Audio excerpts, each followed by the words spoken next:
I want to share some strategies. We've talked about a few of them. You all have been just amazing by bringing up some things. Certainly, consistent engagement with conversations on race, right? And we've done that today.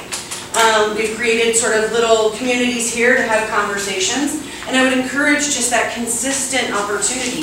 Find folks in your organization that you can talk to and have intentional conversations around this.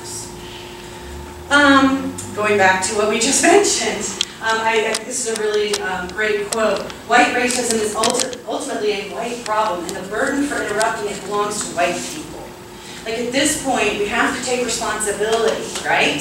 So often, whiteness isn't seen as a race, right? It's like everybody else has a race, whatever. It's our time to take responsibility for our community in that way, and be accountable to each other.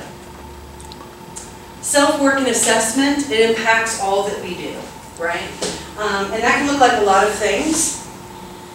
What I see it, even including, is the free writing that you did today, right?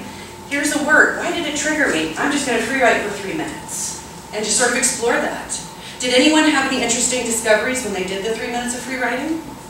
Any interesting thing pop up? No interesting things. All done. We're making grocery lists, right? Okay. Practice curiosity. We've already talked about that. Suspend your reaction. Taking a beat, taking a moment, whatever needs to happen to stop that process from beginning.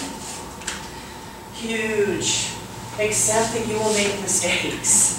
When we get wrapped up in the perfect language, the perfect interchange, we stop ourselves from really building a relationship. So I think accepting that you will make mistakes is essential.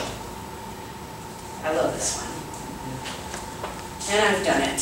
I'm not going to lie about that. I did it yesterday, actually, at the conference we were at with someone.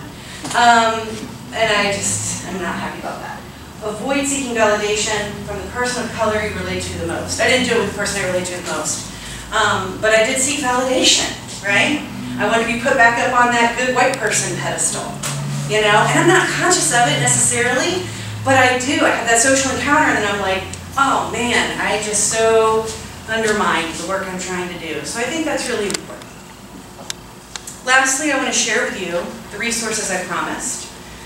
If you're interested in continuing to engage on this, here's some great books, website, highly recommend. I've mentioned Robin DiAngelo a couple of times. Again, she'll be at Midminton May 9th. Frances Kendall, Understanding White Privilege, excellent read, highly recommend it.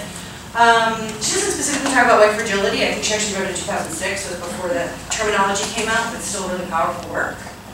Transforming White Fragility into Courageous Imperfection. I don't know if you listen to Krista Tippett on Being, NPR. But anyway, this is actually her website, and she does some writing for the website, which was excellent. And then Witnessing Whiteness. There's also a website for that, but there's a book called Witnessing Whiteness. They're connected.